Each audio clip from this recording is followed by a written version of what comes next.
हाँ तो प्यारे बच्चे, गुड मॉर्निंग। उम्मीद करता हूँ कि आप सब अच्छे और स्वस्थ होंगे। तो प्यारे बच्चे, अब इस वीडियो में हम लोगों ने पिछली वीडियो में बात किया था ट्रांजिटिव वर्ब की। ठीक है प्यारे बच्चे, तो अब थोड़ा सा बातचीत को आगे बढ़ा लेते हैं। ठीक है, और देख लेते हैं थोड़ा सा ट्रांजिटिव वर्ब के भेद। ठीक है प्यारे बच्चे, तो अब हम लोगों ने देखा था ट्रांजिटिव वर्ब को। किसको देखा था प्यारे बच्चे? ट्रांजिटिव वर्ब को। ठीक है, तो ट्रांजिटिव वर्ब के प्यारे बच्चे हमने बताया था कि कुल मिला के कितने पार्ट होते हैं। तो प्यारे बच्चे, इसके 3 भेद होते हैं। कितने भेद होते हैं प्यारे बच्चे? 3 भेद। ठीक है, ध्यान दीजिएगा। बातचीत को आगे बढ़ाते हैं बाबू, ठीक ना। तो उसमें हम लोगों ने देखा था कि ट्रांजिटिव वर्ब के प्यारे बच्चे 3 भेद होते हैं। कौन कौन? तो पहला होता है प्यारे बच्चे मोनो ट्रांजिटिव वर्ब। पहला होता है मोनो ट्रांजिटिव वर्ब। दूसरा होता है प्यारे बच्चे डाई ट्रांजिटिव वर्ब। तीसरा होता है प्यारे बच्चे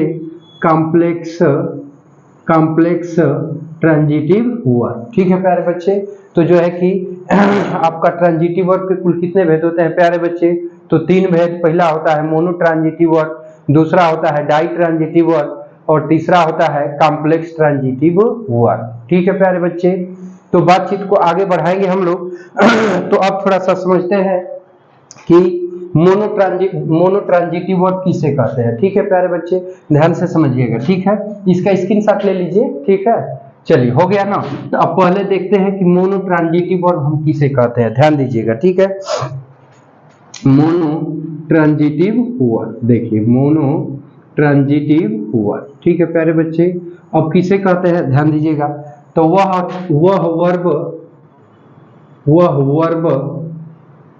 जिसका केवल एक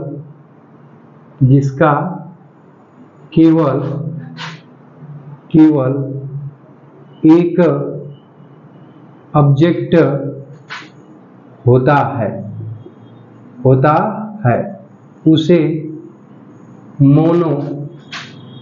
उसे मोनो ट्रांजिटिव वर्ब कहते हैं। ठीक है प्यारे बच्चे, ध्यान दीजिएगा। कह रहा है कि वह वर्ब जिसका केवल एक ऑब्जेक्ट होता है उसे हम मोनो ट्रांजिटिव वर्ब कहते हैं। ठीक है प्यारे बच्चे, बातचीत समझ आ रही है? चलो बातचीत को आगे बढ़ाते हैं। ठीक है प्यारे बच्चे, थोड़ा सा ध्यान दीजिएगा बात के ऊपर। हाँ तो प्यारे बच्चे, बातचीत को आगे थोड़ा सा हम लोग बढ़ाते हैं। ठीक है, तो ध्यान दीजिएगा। अब जो है कि अब देख लेते हैं इसके एग्जाम्पल को। हाँ तो प्यारे बच्चे, ध्यान दीजिएगा, बातचीत को थोड़ा सा आगे बढ़ाते हैं।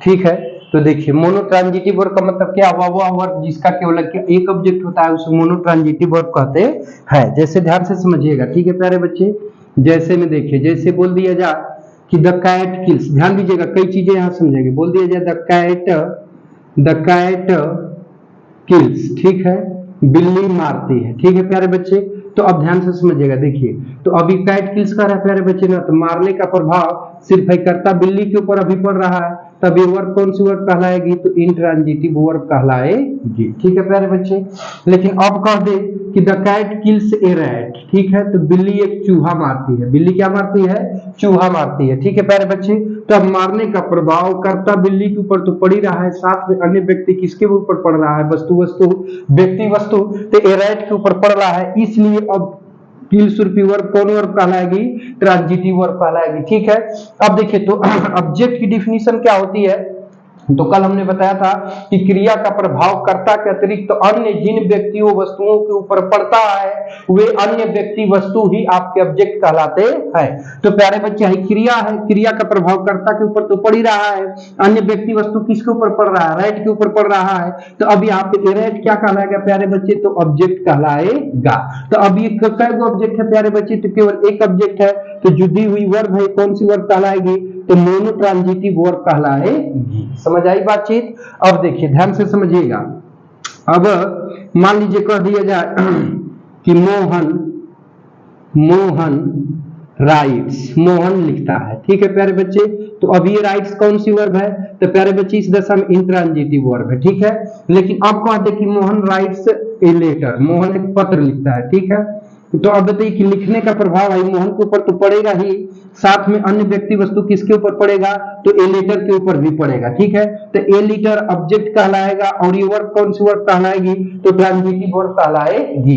लेकिन इस ट्रांजिटिव वर्ब के कितने ऑब्जेक्ट है, केवल एक ऑब्जेक्ट है, तो ये ट्रांजिटिव वर्ब ही आपकी मोनो ट्रांजिटिव वर्ब कहलाएगी। समझ आई बातचीत। तो कुल मिला के वह ट्रांजिटिव वर्ब जिसका केवल एक ऑब्जेक्ट होता है उसे हम मोनो ट्रांजिटिव वर्ब कहते हैं। ठीक है प्यारे बच्चे, चलो अब बातचीत को आगे बढ़ाते हैं, बढ़ाए ना आए। चलिए अब देखिए, अब आगे बढ़ते हैं। तो अब दूसरा आता है प्यारे बच्चे,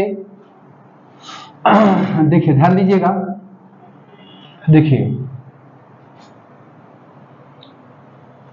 दूसरा होता है प्यारे बच्चे, ध्यान दीजिएगा। प्यारे बच्चे ये देखिए, दूसरा होता है प्यारे बच्चे डाई ट्रांजिटिव वर्ब। क्या होता है प्यारे बच्चे, डाई ट्रांजिटिव वर्ब। ठीक है, तो डाई ट्रांजिटिव वर्ब किसे कहते हैं, ध्यान दीजिएगा। तो होता है कि वह वर्ब जिसका, वह वर्ब जिसके, ठीक है, वह वर्ब जिसका दो ऑब्जेक्ट होते हैं, दो ऑब्जेक्ट्स होते हैं, दो ऑब्जेक्ट्स होते हैं, उसे, दो ऑब्जेक्ट्स होते हैं, उसे जो है कि प्यारे बच्चे उसे डाई ट्रांजिटिव वर्ब कहते हैं, उसे डाई ट्रांजिटिव वर्ब कहते हैं। ठीक है प्यारे बच्चे, देखिए अब जिस वर्ब के दो ऑब्जेक्ट होते हैं वो डाई ट्रांजिटिव वर्ब कहलाती है। एग्जाम्पल में ध्यान दीजिएगा, जिसे कह दिया जाए सोहन गेव। ठीक है, सोहन गेव, सोहन ने दिया। तो इस दशा में अब ये कौन सी वर्ब कहलाएगी प्यारे बच्चे, तो इंट्रांजिटिव वर्ब कहलाएगी। ठीक है, अब कह रहा है प्यारे बच्चे ध्यान दीजिएगा कि सोहन गेव मी, सोहन ने मुझे दिया। तो अब इस वर्ब का एक ऑब्जेक्ट हो गया, तो अभी कौन वर्ब कहलाएगी, तो ट्रांजिटिव वर्ब कहलाएगी। ठीक है, लेकिन अब कह रहा है कि सोहन गेव मी ए पेन, सोहन ने मुझे एक कलम दिया। ठीक है प्यारे बच्चे, तो अब भाई जो देना वर्ब है प्यारे बच्चे, इसका प्रभाव तो कर्ता सोहन के ऊपर पड़ेगा ही पड़ेगा, लेकिन साथ में हाई मी माने मुझे और ए पेन के ऊपर भी पड़ेगा कि नहीं पड़ेगा, बोलिए पड़ेगा ना। तो कहने का मतलब कि दोनों शब्द आपके क्या कहलाएंगे, तो ऑब्जेक्ट कहलाएंगे। क्या कहलाएंगे प्यारे बच्चे, ऑब्जेक्ट। तो अब ये ट्रांजिटिव वर्ब है क्योंकि इसके ऑब्जेक्ट है, और जब इस ट्रांजिटिव वर्ब के दो ऑब्जेक्ट है, एक हाई हो गया एक तो हाई हो गया, दो ऑब्जेक्ट हो गए, तो अब ये ट्रांजिटिव वर्ब कौन सी ट्रांजिटिव वर्ब कहलाएगी, तो डाई ट्रांजिटिव वर्ब कहलाएगी। समझ आई बातचीत। और ये दोनों ऑब्जेक्ट है प्यारे बच्चे, आपके दोनों क्या है, ऑब्जेक्ट है। बातचीत को समझिएगा, जैसे ध्यान दीजिए, देखिए हाई सजीव है, ठीक है, तो ऑब्जेक्ट दो होते हैं। देखिए ऑब्जेक्ट के दो भेद होते हैं, पहला होता है, बीच में लिख देता हूं ध्यान दीजिएगा, पहला होता है डायरेक्ट ऑब्जेक्ट। क्या होता है प्यारे बच्चे, डायरेक्ट ऑब्जेक्ट। ठीक है, ध्यान दीजिएगा, डायरेक्ट ऑब्जेक्ट। ठीक है, तो डायरेक्ट ऑब्जेक्ट कहते किसे हैं प्यारे बच्चे, तो जो ऑब्जेक्ट निर्जीव होता है, क्या होता है, निर्जीव होता है, वही आपका डायरेक्ट ऑब्जेक्ट कहलाता है। बातचीत समझ आ रही है, ध्यान दीजिएगा, निर्जीव होता है वही आपका डायरेक्ट ऑब्जेक्ट कहलाता है। ठीक, अब देखिए, तो अब वाक्य में जो ऑब्जेक्ट निर्जीव होगा, ठीक है, जो ऑब्जेक्ट क्या होगा प्यारे बच्चे, निर्जीव होगा, वही आपका डायरेक्ट ऑब्जेक्ट कहलाएगा। तो अब यहाँ पर ए पेन आपकी क्या है, निर्जीव है, तो अभी कौन सी ऑब्जेक्ट कहलाएगी, तो अब ये डायरेक्ट ऑब्जेक्ट कहलाएगी। बातचीत समझ आ रही है। अब देखिए दूसरा ऑब्जेक्ट होता है इनडायरेक्ट ऑब्जेक्ट। क्या होता है प्यारे बच्चे, इनडायरेक्ट, चलिए आगे लिख देते हैं, दूसरा होता है इनडायरेक्ट ऑब्जेक्ट। ठीक है, इनडायरेक्ट ऑब्जेक्ट। ठीक है प्यारे बच्चे, तो किसे कहते हैं, तो जो वाक्य में सजीव होता है, जो ऑब्जेक्ट सजीव होता है उसे हम क्या कहते हैं, तो इनडायरेक्ट ऑब्जेक्ट कहते हैं। कौन सा ऑब्जेक्ट कहते हैं प्यारे बच्चे, तो इनडायरेक्ट ऑब्जेक्ट कहते हैं। ठीक है, अब किसी भी वाक्य में आपको डायरेक्ट ऑब्जेक्ट निकालना है। क्या निकालना है प्यारे बच्चे, डायरेक्ट ऑब्जेक्ट। तो वहां पर क्या करोगे कि वाट, क्या लगाओगे, वाट। ठीक है, वाट शब्द लगा के प्रश्न पूछोगे। ठीक है, वाट शब्द लगा के क्या करेंगे, प्रश्न पूछेंगे, तो उत्तर में जो मिलेगा वो आपको डायरेक्ट ऑब्जेक्ट मिलेगा। क्या मिलेगा प्यारे बच्चे, तो उत्तर में आपको जो मिलेगा वो डायरेक्ट ऑब्जेक्ट मिलेगा। बातचीत को ध्यान दीजिएगा, ठीक ना। देखिए वैसे ही है कि अगर किसी वाक्य में आपको, ध्यान दीजिएगा, वाट की मीनिंग क्या होती है प्यारे बच्चे, तो वाट की मीनिंग होती है क्या, वाट की हिंदी मीनिंग क्या होती है, मीनिंग होती है क्या। ठीक है प्यारे बच्चे, अब देखिए उसी तरह से अगर आपको इनडायरेक्ट ऑब्जेक्ट याद करना है तो इसके लिए होम, WHOM, होम। ठीक है, होम की हिंदी क्या होती है, तो कई हिंदी होती है लेकिन फिलहाल में किसे आब्लिक किसको। ठीक है, ध्यान दीजिएगा, किसे आब्लिक किसको शब्द लगा के अगर आप प्रश्न पूछेंगे तो उत्तर में जो मिलेगा आपको क्या मिलेगा प्यारे बच्चे, उत्तर में जो मिलेगा आपको क्या मिलेगा प्यारे बच्चे, तो जो है कि आपको इनडायरेक्ट ऑब्जेक्ट मिलेगा। समझ में आई बाबू, जैसे ध्यान से समझिएगा, बातचीत को आगे थोड़ा सा बढ़ाते हैं प्यारे बच्चे। देखिए जैसे मान लीजिए कह दिया जाए डायरेक्ट ऑब्जेक्ट, जैसे हमने कह दिया सोहन गेव मी ए पेन, सोहन ने मुझे कलम दिया। सोहन ने क्या दिया, तो उत्तर में क्या मिला, ए पेन, एक कलम। तो ए पेन आपका डायरेक्ट ऑब्जेक्ट यानी निर्जीव भी है, तो यही आपका डायरेक्ट ऑब्जेक्ट कहलाएगा। अब आप मान लीजिए किसे या किसको पूछ लगा के पूछ लेते हैं, सोहन गेव मी ए पेन, सोहन ने मुझे कलम दिया। सोहन ने किसे कलम दिया, सोहन ने किसे कलम दिया, तो उत्तर में क्या बताएंगे, मुझे। तो हाई मुझे आपका क्या कहलाएगा प्यारे बच्चे, तो ये आपका इनडायरेक्ट ऑब्जेक्ट कहलाएगा। बात समझ में आ रही है बाबू, समझ रहे हो ना। अब चलो इसको लिख लो तो फिर आगे बातचीत बढ़ाते हैं। लिख लिए, लिख लिए प्यारे बच्चे, हो गया। हाँ तो प्यारे बच्चे ध्यान दीजिएगा, अब बातचीत को आगे बढ़ाएंगे थोड़ा सा तो समझने की कोशिश करेगा। मान लीजिए कह दिया जाए कि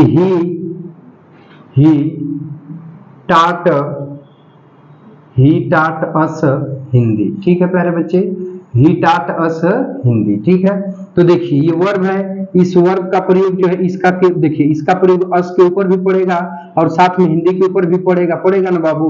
तो अभी जो वर्ब है कौन सी वर्ब कहलाएगी, तो डाई ट्रांजिटिव वर्ब कहलाएगी। समझ में आ रहा है प्यारे बच्चे।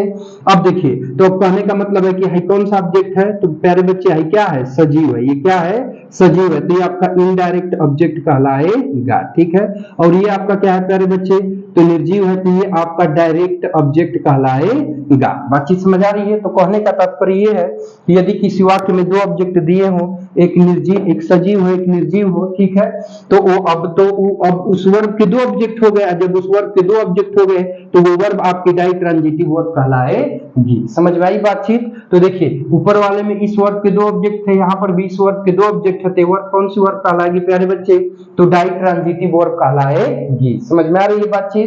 चलिए देखिए थोड़ा सा आगे बढ़ते हैं प्यारे बच्चे। तो अब देख लेते हैं कॉम्प्लेक्स ट्रांजिटिव वर्ब को। ठीक है प्यारे बच्चे, ध्यान दीजिएगा। देखिए अगला है प्यारे बच्चे complex transitive verb, complex transitive verb. ठीक है बाबू, तो देखिए इसको साथ में लिख लेते हैं। ठीक है, वर्ब, ठीक है, वह वर्ब ध्यान दीजिएगा जिसका बाबू क्या हो, एक ऑब्जेक्ट हो, एक क्या हो, ऑब्जेक्ट हो, और उसी ऑब्जेक्ट का क्या हो प्यारे बच्चे, कंप्लीमेंट हो। क्या हो, कंप्लीमेंट हो। ठीक है प्यारे बच्चे, तो अब वर्ब कौन सी वर्ब कहलाएगी, तो कॉम्प्लेक्स ट्रांजिटिव वर्ब कहलाएगी।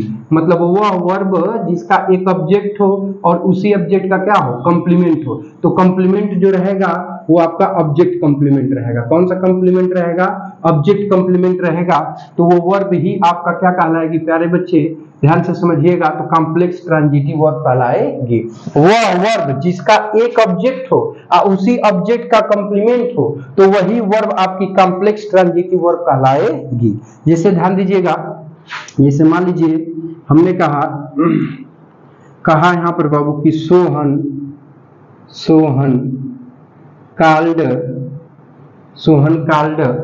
His servant, Sohan called his servant. ठीक है, सोहन ने अपने नौकर को पुकारा। ठीक है प्यारे बच्चे, तो अब ये वर्ब है। ठीक है, इस वर्ब का ये क्या है प्यारे बच्चे, ऑब्जेक्ट है। क्या है, ऑब्जेक्ट है। ठीक है, तो अब ये वर्ब कौन सी वर्ब कहलाएगी, तो ये मोनो ट्रांजिटिव वर्ब कहलाएगी क्योंकि इसका केवल एक ऑब्जेक्ट है। तो कह रहा है कि Sohan called his servant, Sohan ने अपने नौकर को पुकारा। अभी आगे यहाँ कह दिया प्यारे बच्चे कि रामू, क्या पुकारा, रामू। तो सोहन ने अपने नौकर को रामू पुकारा। ठीक है, तो अब रामू का संबंध किससे है, नौकर से है कि सोहन से है। तो प्यारे बच्चे रामू का प्रयोग किसके लिए किया गया है, तो है बाबू सर्वेंट के लिए किया गया है। इसलिए अब ये सर्वेंट ऑब्जेक्ट के बारे में बता रहा है, तो अभी अपने आप में क्या हो गया, कंप्लीमेंट हो गया। ठीक है, तो अब वह वर्ब जिसका एक ऑब्जेक्ट हो और उस ऑब्जेक्ट का ही कंप्लीमेंट हो तो वो वर्ब अपने आप में क्या कहलाती है, तो कॉम्प्लेक्स ट्रांजिटिव वर्ब कहलाती है। कौन सी वर्ब कहलाएगी? कॉम्प्लेक्स ट्रांजिटिव वर्ब कहलाएगी। और प्यारे बच्चे आपका क्या है, रामू क्या है? तो कॉम्प्लीमेंट है, जो कि ऑब्जेक्ट हिज सर्वेंट के बारे में बता रहा है। समझ आई बातचीत? अब देखिए आगे बढ़िएगा, एक आध एग्जाम्पल और समझ लेते हैं प्यारे बच्चे। अब जैसे ध्यान दीजिए, मान लीजिए कह दिया जाए कि द बॉयज, ठीक है, इलेक्टेड, द बॉयज इलेक्टेड, ठीक है, लड़कों ने चुना, ठीक है। अब यहाँ पर लिख दिया सोहन को, लड़कों ने सोहन को चुना, ठीक है प्यारे बच्चे। तो ये वर्ब है, ठीक है। तो अभी इस वर्ब का ये क्या है? ऑब्जेक्ट है। क्या है प्यारे बच्चे? ऑब्जेक्ट है, ठीक है। तो अभी कौन वर्ब कहलाएगी? तो मोनोट्रांजिटिव वर्ब कहलाएगी। लेकिन आगे कह दिया कि the boys elected Sohan monitor, यानी सोहन ने, लड़कों ने सोहन को मॉनिटर बनाया, ठीक है। तो मॉनिटर किसके बारे में वर्णन कर रहा है प्यारे बच्चे? लड़कों ने सोहन को मॉनिटर बनाया। तो हाई मॉनिटर शब्द का संबंध किससे है प्यारे बच्चे? सोहन से है। तो अब ये यहाँ पर क्या कहलाएगा? कॉम्प्लीमेंट। क्या कहलाएगा प्यारे बच्चे? कॉम्प्लीमेंट। तो अब ये ऐसी वर्ब है कि इस वर्ब का एक ऑब्जेक्ट है और इस ऑब्जेक्ट का ये क्या है? कॉम्प्लीमेंट है। तो अब यहाँ पर जो वर्ब है प्यारे बच्चे, अब ये कौन सी वर्ब कहलाएगी? तब ये आपका कॉम्प्लेक्स ट्रांजिटिव वर्ब कहलाएगी, ठीक है प्यारे बच्चे। अब रही बात कॉम्प्लीमेंट की, तो कॉम्प्लीमेंट किसे कहते हैं? कॉम्प्लीमेंट कितने प्रकार के होते हैं? अब इस सब पर मैं जो है कि कल आप लोगों को एक वीडियो उपलब्ध करा दूंगा, एक वीडियो बनाऊंगा बेहतरीन तरीके से। और कॉम्प्लीमेंट और ऑब्जेक्ट में क्या डिफरेंस होता है, कल इस पर टाइम लेके एक बार फिर से चर्चा कर दूंगा। तो प्यारे बच्चों, इस वीडियो में बस यही तक हम रहने देते हैं। तो आज हम लोगों ने देखा है ट्रांजिटिव वर्ब के 3 भेद होते हैं, monotransitive verb, ditransitive verb, complex transitive verb, ठीक है। तीनों की परिभाषा एग्जांपल देख लिए हैं। कल डिटेल में हम लोग कॉम्प्लीमेंट, ऑब्जेक्ट वगैरह पर फिर से चर्चा कर लेंगे। तो मिलते हैं प्यारे बच्चे नेक्स्ट वीडियो में। Take care, bye bye. और यह वीडियो देखने के लिए आप लोग का बहुत बहुत धन्यवाद।